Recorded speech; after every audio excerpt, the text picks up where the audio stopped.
Hey YouTube, Untamed here. So I'm going to keep the 2021 Toyota Tundra TRD Pro. I get to keep it. I don't need to sell it to get into our house. We are moving next month.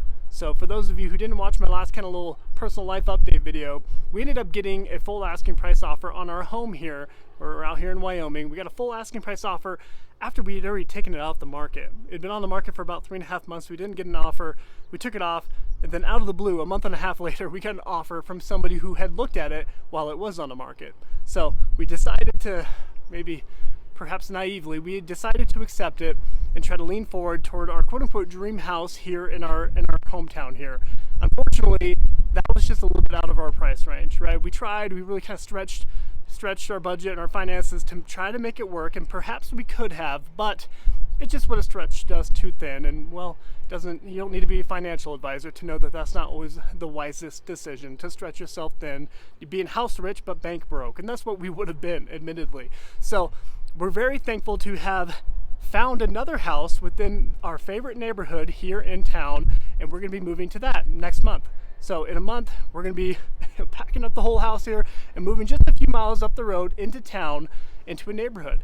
So it's going to be a very different feel for us because we have gotten used to this. We've gotten used to just having a lot of space, 5 acres out here, and this isn't too uncommon for Wyoming. So when I say 5-acre parcels, like if you live in Washington State or Maryland or wherever, like 5-acre parcels are a little more rare out there, right? And they're a little bit more desirable, whereas here, it's pretty common, okay, in Wyoming. So for those of you who don't know that, the problem with us living here is we're very much exposed to the elements, right? And you maybe even pick up some wind here, and it's not even a windy day.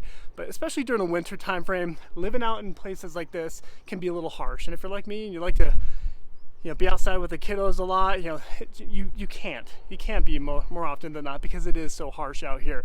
And well, doing my YouTube videos too, right? I mean, it makes this an extra challenge for sure. So we're moving into a neighborhood where there's a lot less wind, obviously a lot more wind blocks, a lot more trees, a lot more houses around it. So it's much more bearable to be outside in your backyard, although smaller, much more bearable. Not to mention, Peanut is always wanting to do, and she often does it, she'll set up a lemonade stand down at the end of the road here.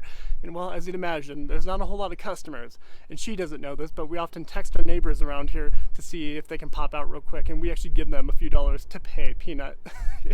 You pay her to give them lemonade. So she's excited to get into town and do fun stuff like that. And obviously Peanut's the oldest, almost 8 years old, so we have a few more behind her who will likely want to do the same thing, same sort of thing. So all to say is we're excited to get them into a neighborhood, get them riding bikes around, getting, developing those neighborhood friends, and even right across the street from the house that we're buying, my son has one of his really good baseball friends. He's super excited to get out there and just play with him. It's in a cul-de-sac.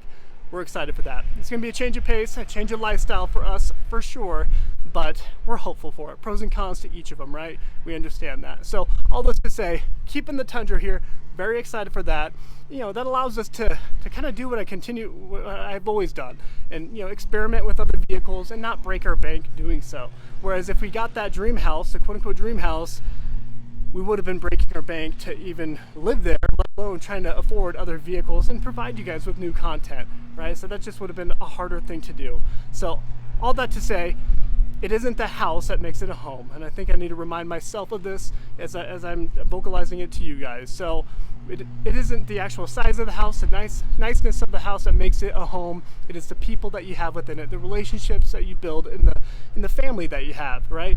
So being able to just remember that.